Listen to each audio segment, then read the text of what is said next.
मैं हूं ताजमहल का कारीगर। आज मैं आप लोगों को दिखाऊंगा कि ताजमहल कैसे बना। तो चैनल को सब्सक्राइब कर लीजिए और वीडियो को पूरा देखें। जून की वह रात बुरहानपुर के शाही खेमे पर किसी बदनसीब साये की तरह उतरी थी। साल था 1631। बाहर आसमान चीख रहा था, बिजलियां कड़क रही थीं, लेकिन शाही तंबू के भीतर एक ऐसी खामोशी पसरी थी जो तूफानों से ज्यादा डरावनी थी। रेशमी पर्दों के पीछे हिंदुस्तान की मलिका मुमताज महल अपनी आखिरी सांसें गिन रही थीं। 14वें बच्चे की पैदाइश ने उनके जिस्म की सारी ताकत निचोड़ ली थी। शहजादा खुर्रम नहीं, अब वह शाहजहां थे, दुनिया के बादशाह। लेकिन उस पल वह तख्त और ताज का मालिक नहीं, बल्कि एक लाचार पति था। उन्होंने मुमताज का हाथ अपने हाथों में थाम रखा था। वह हाथ जो कभी फूलों से भी नाजुक हुआ करता था, अब बर्फ जैसा ठंडा पड़ रहा था। मुमताज ने अपनी धुंधली होती आंखों से शाहजहां की तरफ देखा और लड़खड़ाती जुबान से सिर्फ एक ख्वाहिश जाहिर की, मेरे लिए एक ऐसा मकबरा बनवाना जिसकी मिसाल न इस जमीन पर हो और न आसमान के नीचे। और इसके साथ ही वह दिया बुझ गया जिसने शाहजहां की दुनिया रोशन कर रखी थी। उस रात मुगलिया इतिहास का सबसे ताकतवर बादशाह एक बच्चे की तरह दहाड़े मारकर रोया। कहते हैं कि उस रात शाहजहां के रोने की आवाजें खेमे के बाहर पहरा दे रहे सिपाहियों के दिलों को भी चीर गई थीं। अगले 8 दिनों तक शाही खेमे का दरवाजा नहीं खुला। अंदर क्या हुआ यह कोई नहीं जानता, लेकिन 8वें दिन जब दरवाजा खुला और बादशाह बाहर आए तो देखने वालों की रूह कांप गई। वह शाहजहां जो हमेशा कीमती लिबासों और इत्र की खुशबू में सराबोर रहते थे, एक फकीर की तरह लग रहे थे। उनकी कमर झुक चुकी थी, आंखों के नीचे काले गड्ढे थे और दाढ़ी के बाल जो एक हफ्ते पहले तक स्याह काले थे, अब बर्फ की तरह सफेद हो चुके थे। गम ने इंसान को निचोड़ दिया था, लेकिन उस टूटे हुए इंसान के अंदर अब एक लोहे जैसा इरादा जन्म ले चुका था। वादा पूरा करना था। काफिला आगरा लौटा। अब सवाल यह था, वह अजूबा कहाँ बनेगा? बादशाह ने अपनी उंगली यमुना नदी के ठीक किनारे पर रख दी। यह एक ऐसा फैसला था जिसने उस वक्त के सबसे बड़े इंजीनियरों और वास्तुकारों के पसीने छुड़ा दिए थे। प्रधान उस्ताद कांपते हुए आगे आए। उन्होंने नक्शे को जमीन पर फैलाया और कहा, जिले इलाही गुस्ताखी माफ हो, लेकिन यमुना का यह किनारा एक धोखा है। यहाँ की मिट्टी दलदल है, सिर्फ रेत और पानी। अगर हम यहाँ कोई भारी इमारत बनाएंगे तो वह अपने ही बोझ तले जमीन में धंस जाएगी। यह जमीन ताज के लायक नहीं है। शाहजहां की पथराई आंखों में एक पल के लिए वह पुरानी आग लौटी। उन्होंने धीमी लेकिन सख्त आवाज में कहा, तो फिर जमीन को लायक बनाओ। अगर यमुना बगावत करे तो उसे बेड़ियों में जकड़ लो मुमताज। वहीं सोएंगी जहाँ से उन्हें बहती नदी की आवाज सुनाई दे। और फिर शुरू हुआ इंसान और कुदरत के बीच का सबसे बड़ा दंगल। आगरा के उस किनारे पर जहाँ कभी सियार और जंगली जानवर घुमा करते थे, अब 20,000 मजदूरों का सैलाब उमड़ पड़ा था। लेकिन उन्हें ऊपर नहीं नीचे जाना था, पाताल की तरफ। उस जमाने में सीमेंट या कंक्रीट नहीं था। इंजीनियरों ने एक नायाब तरीका निकाला। उन्होंने जमीन के सीने को छलनी करना शुरू किया। एक के बाद एक सैकड़ों गहरे कुएं खोदे जाने लगे। यह मंजर किसी भयानक सपने जैसा था। मजदूर रस्सियों के सहारे अंधेरे गीले कुओं में उतरते। नीचे कीचड़ था, जहरीली गैसें थीं और धंसती हुई मिट्टी का डर था। कई बार मिट्टी सरकती और मजदूर हमेशा के लिए उसी नींव में दफन हो जाते। लेकिन काम नहीं रुका, एक भी पल के लिए नहीं। जब कुएं अपनी गहराई तक पहुंच गए तो उन्हें पत्थरों और मलबे से भरा गया। लेकिन इस नींव का असली रहस्य पत्थर नहीं, लकड़ी थी। इंजीनियरों ने आबनूस और महोगनी के विशाल पेड़ों को कटवाया। इन लकड़ियों के बड़े बड़े लट्ठों को उन कुओं के अंदर गाड़ा गया। यह एक जुआ था। अगर लकड़ी गलती तो ताजमहल गिर जाता। लेकिन यह एक वैज्ञानिक चमत्कार था। ये खास लकड़ियां जितनी ज्यादा नमी और पानी में रहती हैं, उतनी ही लोहे जैसी सख्त होती जाती हैं। यमुना नदी जो इस इमारत को डुबाने की दुश्मन मानी जा रही थी, उसे ही इंजीनियरों ने इस इमारत का रक्षक बना दिया। महीने बीतते गए। धूल और पसीने की बदबू ने इत्र के शहर आगरा को घेर लिया। नींव का वह चबूतरा अब जमीन से ऊपर उठने लगा था। यह सिर्फ ईंटों का ढेर नहीं था, यह एक जाल था जो किसी भी भूकंप के झटके को सहने के लिए तैयार किया जा रहा था। जब चबूतरा बनकर तैयार हुआ तो वह लाल बलुआ पत्थर की एक विशाल चट्टान जैसा लग रहा था। शाहजहां ने उस चबूतरे पर खड़े होकर यमुना को देखा। उन्होंने कुदरत की जिद को हरा दिया था। नींव पड़ चुकी थी, लेकिन बादशाह का जुनून यहीं खत्म नहीं हुआ। उन्होंने अपने वजीरों को बुलाया और एक ऐसा फरमान सुनाया जिसने शाही खजाने की रूह कंपा दी। यह इमारत लाल पत्थर की नहीं होगी। शाहजहां ने आसमान की तरफ देखते हुए कहा, यह पूरी इमारत नीचे से लेकर ऊपर गुंबद की आखिरी नोक तक सिर्फ और सिर्फ बेदाग सफेद संगमरमर की होगी। दरबार में सन्नाटा छा गया। उस दौर में सफेद संगमरमर इतना कीमती था कि उसका इस्तेमाल सिर्फ छोटी मोटी नक्काशी के लिए होता था। इतनी विशाल इमारत को पूरा संगमरमर से बनाना यह पागलपन था। यह पत्थर आगरा में नहीं मिलता था। यह 400 किलोमीटर दूर राजस्थान की जलती हुई गर्मी में मकराना की खानों में छुपा था। लेकिन शाहजहां के लिए अब कीमत का कोई मतलब नहीं था। उनके लिए यह पत्थर नहीं, मुमताज की रूह का लिबास था, और उस लिबास को लाने के लिए अब 1000 हाथियों की फौज तैयार की जा रही थी। संघर्ष का पहला अध्याय खत्म हुआ था, लेकिन असली इम्तिहान, दूधिया पत्थर का वह सफर अभी शुरू होने वाला था। नींव अब यमुना के पानी को चुनौती दे रही थी, लेकिन शाहजहां का असली सपना अभी कोसों दूर राजस्थान की तपती रेत में सोया हुआ था। बादशाह ने फरमान जारी कर दिया था कि मुमताज का मकबरा किसी साधारण पत्थर से नहीं, बल्कि सफेद मकराना संगमरमर से बनेगा। उस दौर में यह फैसला केवल खर्चीला नहीं, बल्कि एक तरह का पागलपन था। मकराना आगरा से 400 किलोमीटर दूर था। बीच में था थार का रेगिस्तान, जलती हुई गर्मी और धूल भरी आंधियां। लेकिन इश्क कब फासलों से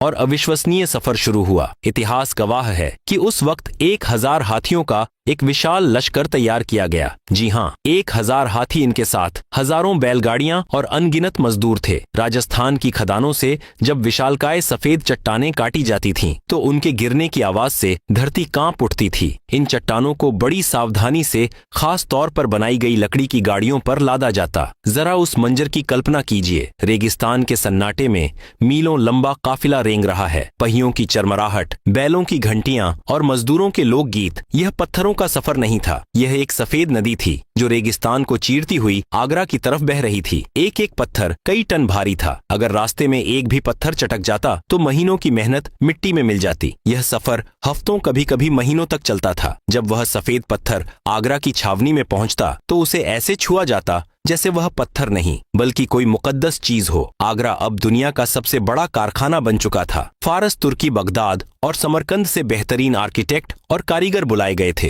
हर किसी के पास एक ही मकसद था, उस सफेद जिस्म को खड़ा करना। दीवारें उठने लगीं, मेहराबें आकार लेने लगीं, लेकिन जैसे जैसे इमारत की ऊंचाई बढ़ रही थी, एक नई मुसीबत सामने खड़ी हो गई। ऊंचाई, आज हमारे पास क्रेनें हैं, लिफ्ट हैं। उस वक्त पत्थरों को 200 फीट ऊपर कैसे ले जाया जाए? बांस और लकड़ी की मचान इतनी भारी इमारत का वजन नहीं सह सकती थी, वह टूट जाती। तब उस्ताद ईसा और उनके साथियों ने एक ऐसा फैसला लिया जिसने आगरा के लोगों को हैरत में डाल दिया। उन्होंने ताजमहल को बनाने के लिए उसे दफना दिया। जी हाँ, आपने सही सुना। इमारत के चारों तरफ ईंटों का एक विशालकाय पहाड़ खड़ा किया गया। यह एक रैंप था जो मीलों दूर से शुरू होता था और धीरे धीरे ऊपर उठता हुआ गुंबद तक जाता था। हाथी अपने भारी कदमों से उस ईंटों के रास्ते पर चलते और पत्थरों को ऊपर तक पहुंचाते। यह ढांचा इतना विशाल हो गया था कि उसके अंदर ताजमहल कहीं खो गया था। बाहर से देखने पर सिर्फ ईंटों का एक बदसूरत पहाड़ दिखता था, लेकिन उसके गर्भ में दुनिया की सबसे खूबसूरत चीज सांस ले रही थी। और फिर आया वह द्वार जिसने सबकी सांसें थाम दी, मुख्य गुंबद का निर्माण। यह इंजीनियरिंग की दुनिया का सबसे खतरनाक खेल था। 40 मीटर ऊंचा गुंबद, कोई लोहे का सरिया नहीं, कोई स्टील का ढांचा नहीं, सिर्फ पत्थर को पत्थर से जोड़ना था। गणित की एक छोटी सी गलती और अरबों रुपयों की यह इमारत श्मशान बन जाती। कारीगरों ने किश्तनुमा गुंबद बनाने की ठानी। उन्होंने पत्थरों को जोड़ने के लिए एक खास तरह का मसाला तैयार किया। यह कोई साधारण सीमेंट नहीं था। इसे बनाने के लिए दाल, गुड़, बताशे, बेलगिरी का पानी और झूठ जैसी चीजों का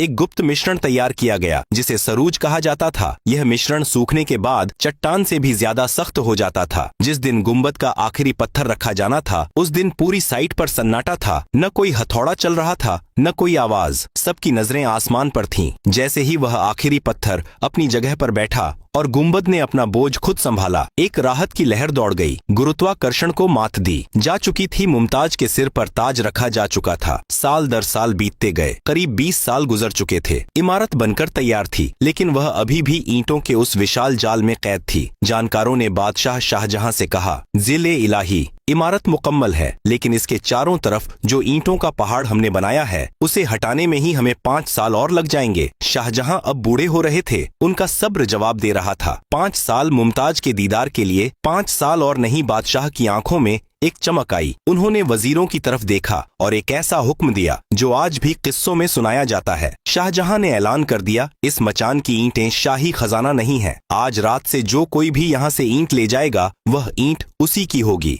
उस जमाने में पकी हुई ईंटें कीमती होती थीं। यह खबर जंगल की आग की तरह फैली। आगरा के किसान, मजदूर, गरीब हजारों की तादाद में रात के अंधेरे में वहां उमड़ पड़े। किसी ने बैलगाड़ी भरी, किसी ने सिर पर उठाया, किसी ने झोली में। पूरी रात आगरा जागता रहा और जब अगली सुबह सूरज की पहली किरण यमुना के पानी पर गिरी तो वह ईंटों का बदसूरत पहाड़ गायब हो चुका था और वहां खड़ा था वह बर्फ जैसा सफेद बेदाग और इतना रोशन कि आंखों को यकीन न आए। ऐसा लग रहा था मानो खुदा ने जन्नत का एक टुकड़ा जमीन पर रख दिया हो। सूरज की रोशनी में वह सफेद संगमरमर सोने की तरह चमक रहा था। शाहजहां ने जब पहली बार मुकम्मल ताजमहल को देखा तो वह घुटनों के बल बैठ गए। उनका वादा पूरा हो चुका था, लेकिन क्या यह काफी था? नहीं। अभी तो इस सफेद कैनवस पर रंगों की बारिश होनी बाकी थी। अभी तो उन पत्थरों को बोलना सीखना था। अभी दुनिया की सबसे महंगी नक्काशी का जादू शुरू होना बाकी था, जो खजाने को खाली कर देगा लेकिन दुनिया को हमेशा के लिए अमीर कर जाएगा। वह सफेद ढांचा खड़ा हो चुका था, लेकिन बादशाह शाहजहां के लिए वह अभी भी अधूरा था। वह कोरा था, बिल्कुल एक सफेद कफन की तरह। बादशाह चाहते थे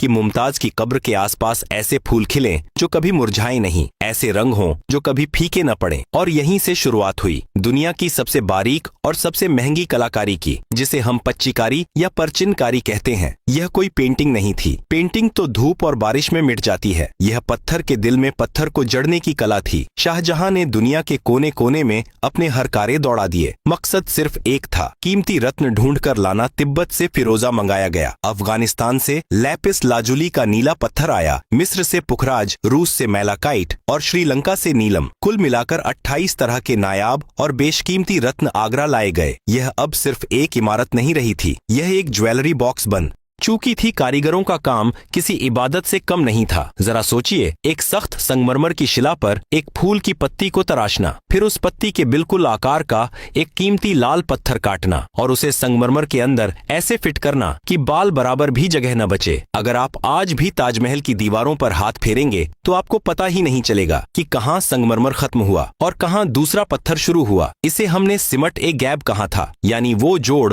जो आंखों से ओझल हो जाए। एक एक फूल को बनाने में 60-60 टुकड़े लगते थे। एक छोटी सी पत्ती को बनाने के लिए कारीगर हफ्तों घिसा करते थे। कई कारीगरों की उंगलियां पत्थर घिसते घिसते लहूलुहान हो जाती थीं। कई की आंखों की रोशनी चली गई, लेकिन जुनून ऐसा था कि कोई रुकने को तैयार नहीं था। लेकिन सवाल यह था, यह पत्थर चिपकेंगे कैसे? सदियों तक आंधी, तूफान और यमुना की नमी को ये नन्हे पत्थर कैसे झेलेंगे? यहाँ हमारे उस्तादों ने कीमियागिरी का वह राज इस्तेमाल किया जो आज भी एक पहेली है। एक खास तरह का गोंद तैयार किया गया। इसे बनाने की विधि किसी जादू टोने से कम नहीं थी। इसमें पुराना गुड़ बताशे, बेलगिरी का फल, उड़द की दाल का पानी, दही झूठ और ढेर सारा नींबू का रस मिलाया गया। इसे बड़े बड़े कड़ाहों में तब तक पकाया जाता जब तक यह लेई चट्टान जैसी मजबूत न हो जाए। यही वह गुप्त मसाला था जिसने उन कीमती रत्नों को आज 400 साल बाद भी अपनी जगह से हिलने नहीं दिया है। इमारत सज रही थी, लेकिन बादशाह को अभी भी कुछ कमी लग रही थी। वह चाहते थे कि यह इमारत बोले। वह चाहते थे कि खुदा का पैगाम दीवारों पर लिखा जाए। तब बुलाया गया उस दौर के सबसे महान कैलीग्राफर अमानत खान शिराजी को। उन्होंने ताजमहल के मुख्य दरवाजे पर कुरान की आयतें लिखने का काम शुरू किया। लेकिन यहाँ एक बहुत बड़ी समस्या थी। जब आप जमीन पर खड़े होकर 100 फीट ऊपर लिखी हुई कोई चीज देखते हैं तो वह छोटी दिखाई देती है और पढ़ी नहीं जा सकती। अमानत खान ने यहाँ एक नजरों के धोखे का इस्तेमाल किया। उन्होंने ऊपर के अक्षरों को नीचे के अक्षरों की तुलना में काफी बड़ा लिखा, लेकिन इस तरह लिखा कि जब कोई इंसान नीचे से ऊपर देखे तो उसे सारे अक्षर एक ही साइज के दिखाई दें। यह गणित और कला का ऐसा संगम था जिसने दुनिया को चौंका दिया। शाहजहां इस काम से इतने खुश हुए कि उन्होंने ताजमहल पर सिर्फ एक ही इंसान को अपना नाम लिखने की इजाजत दी और वह थे अमानत खान। आज भी आप गुंबद के पास उनके हस्ताक्षर देख सकते हैं। धीरे धीरे ताजमहल मुकम्मल हो रहा था और जैसे जैसे यह पूरा हो रहा था हमें एक अजीब बात महसूस होने लगी। यह इमारत जिंदा थी। शाहजहां ने इसे ऐसे बनवाया था कि यह मुमताज के मिजाज की तरह अपने रंग बदले। सुबह के वक्त जब सूरज की पहली किरणें कोहरे को चीर कर आती हैं तो ताजमहल हल्का गुलाबी दिखाई देता है, बिल्कुल वैसा जैसा मुमताज का चेहरा शर्म से गुलाबी हो जाता था। दोपहर की तेज धूप में यह बर्फ जैसा सफेद चमकता है जो बादशाह की शान और ताकत को दिखाता है। और शाम ढलते ही ओह शाम का वह मंजर, जब चांद निकलता है तो यह इमारत सुनहरी और कभी कभी हल्के नीले रंग में बदल जाती है। ऐसा लगता है मानो यमुना के किनारे कोई फरिश्ता इबादत में खड़ा हो। संगमरमर की यह खासियत है कि वह रोशनी को सोखता नहीं बल्कि उसे परावर्तित करता है। हमने और आपने तो सिर्फ पत्थर जोड़े थे, लेकिन बादशाह ने उन पत्थरों को महसूस करना सिखा दिया था। साल 1648 आया। मुख्य मकबरा तैयार था, बाग बगीचे लग चुके थे, फव्वारे चल चुके थे। 22 साल, पूरे 22 साल लगे थे इस सपने को हकीकत बनने में। शाही खजाना लगभग खाली हो चुका था, मुमताज का वादा पूरा हो चुका था। शाहजहां जब पहली बार मुकम्मल ताजमहल के अंदर गए, मुमताज की कब्र के पास तो वह घंटों खामोश खड़े रहे। चारों तरफ फैली उस अलौकिक खूबसूरती के बीच उन्हें सिर्फ अपनी बेगम की मौजूदगी का एहसास हो रहा था। उन्होंने कहा था, यह इमारत सिर्फ मोहब्बत की दास्तान नहीं सुनाएगी, बल्कि यह आने वाले जमाने को बताएगी कि इश्क ने पत्थर को भी पिघला दिया था। लेकिन हर खूबसूरत कहानी का अंत सुखद नहीं होता। चिराग जब बुझने वाला होता है तो सबसे तेज फड़फड़ाता है। ताजमहल तो बनकर खड़ा हो गया था, लेकिन उसे बनाने वाले बादशाह की तकदीर में अब अंधेरा लिखा जा चुका था। जिस बेटे ने इस तख्त के लिए जन्म लिया था, वही बेटा अब अपने बाप के सबसे बड़े गर्व को उनके सबसे बड़े दर्द में बदलने वाला था। शाही तख्त हिलने वाला था और ताजमहल का वह सफेद गुंबद एक खूनी इतिहास का गवाह बनने जा रहा था। वक्त बहुत जालिम होता है मेरे दोस्त। यह वही वक्त था जिसने शाहजहां को दुनिया का बादशाह बनाया था, और यह वही वक्त था जिसने उन्हें अपने ही घर में एक बेबस कैदी बना दिया। साल 1658 ताजमहल को मुकम्मल हुए। अभी 4 साल ही बीते थे। संगमरमर की चमक अब भी नहीं थी, लेकिन मुगलिया सल्तनत की चमक फीकी पड़ने लगी थी। शाहजहां बीमार पड़ गए और जैसा कि तख्त और ताज की फितरत होती है, उनके बेटों के बीच तलवारें खींच गईं। दारा शिकोह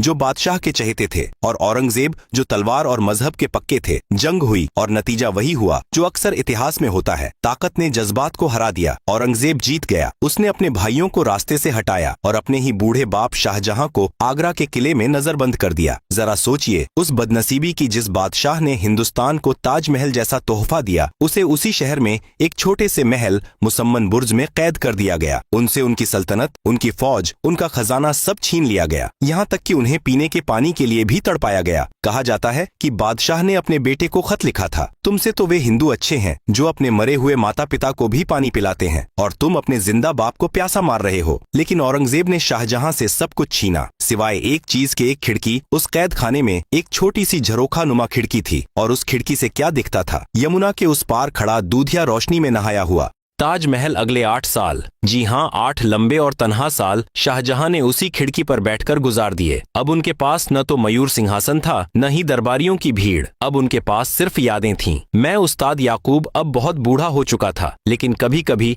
मुझे किले के सेवकों से खबरें मिलती थीं। वे बताते थे कि बूढ़े बादशाह अब चल फिर नहीं सकते, उनकी नजर कमजोर हो गई है, लेकिन फिर भी वह घंटों उस खिड़की से टकटकी लगाए ताज को देखते रहते हैं। जब कमजोरी के कारण वह उठकर खिड़की तक नहीं जा पाते थे, तो उन्होंने दीवार पर एक छोटा सा शीशा लगवा लिया था। वह लेटे लेटे उस शीशे में ताजमहल का अक्स देखते रहते थे। वह मकबरा जिसमें उनकी महबूबा सो रही थी, अब वही उनका एकमात्र साथी था। वह दूर से ही मुमताज से बातें करते। हवाएं जब यमुना पार करके किले तक आती तो शाहजहां को लगता कि मुमताज उन्हें जवाब दे रही हैं। यह दुनिया की सबसे अजीब और दर्दनाक प्रेम कहानी थी। एक तरफ खामोश पत्थर का ताजमहल और दूसरी तरफ खामोश आंसुओं का बादशाह। साल 1666 जनवरी की सर्द रात थी। खबर आई कि शाहजहां की तबीयत बहुत बिगड़ गई है। वह अपने बिस्तर पर थे। नजरें उसी शीशे पर जमी थीं जिसमें ताजमहल की परछाई दिख रही थी। उनकी सांसें उखड़ रही थीं, लेकिन होठों पर एक ही नाम था, मुमताज। और फिर 74 साल की उम्र में वह दिल हमेशा के लिए धड़कना बंद हो गया जिसने पत्थर को धड़कना सिखाया था। औरंगजेब ने कोई शाही जनाजा नहीं निकाला, कोई तोपें नहीं दागी गईं, कोई मातम नहीं मनाया गया। रात के अंधेरे में चुपचाप कुछ खादिमों और हिजड़ों ने बादशाह के ताबूत को उठाया। उन्हें उसी यमुना नदी के रास्ते नाव में ले जाया गया जहां से कभी संगमरमर के पत्थर आए थे। ताजमहल का भारी दरवाजा खोला गया। अंदर मुमताज महल की कब्र बिल्कुल बीचों बीच बनी हुई थी। इस्लाम और वास्तुकला के नियम कहते हैं कि हर चीज सिमेट्रिकल यानी बराबर होनी चाहिए। ताजमहल का हर कोना, हर मीनार, हर बाग एक दूसरे का आईना है, लेकिन उस रात वह सिमेट्री, वह संतुलन जानबूझकर तोड़ दिया गया। शाहजहां की कब्र को मुमताज की कब्र के ठीक बगल में पश्चिम की तरफ बनाया गया। अगर आप आज भी वहां जाएंगे तो देखेंगे कि मुमताज की कब्र सेंटर में है और शाहजहां की कब्र थोड़ी साइड में थोड़ी बड़ी और ऊंची है। यह उस इमारत की एकमात्र कमी है, लेकिन मेरे नजरिए से देखो तो यही उसकी सबसे बड़ी खूबसूरती है, क्योंकि मोहब्बत किसी नियम, किसी कानून, किसी सिमेट्री को नहीं मानती। वह कब्र वहां यह बताने के लिए है कि आखिर में तमाम दूरियों, कैद खानों और मौत के बाद भी प्रेमी अपनी प्रेमिका से मिल ही गया। आज मैं उस्ताद याकूब अपनी आखिरी सांसें गिन रहा हूँ। मेरे हाथ अब पत्थर नहीं तराश सकते, लेकिन मुझे सुकून है। मैंने एक ऐसा करिश्मा बनते देखा है जो वक्त को हरा चुका है। सदियां गुजर जाएंगी, बादशाह आएंगे और चले जाएंगे, सल्तनतें बनेंगी और मिट जाएंगी, लोग शाहजहां को भूल जाएंगे, मुमताज को भूल जाएंगे और हम मजदूरों को तो खैर कोई याद भी नहीं रखेगा। लेकिन जब तक यह दुनिया कायम है, यमुना के किनारे खड़ा वह सफेद आंसू चमकता रहेगा। जब भी कोई आशिक प्यार की कस्में खाएगा, उसे ताजमहल याद आएगा। जब भी कोई इंसान खूबसूरती की मिसाल देगा, उसे ताजमहल याद आएगा। यह सिर्फ संगमरमर नहीं है साहब, यह इश्क है जो फना होकर भी जिंदा है।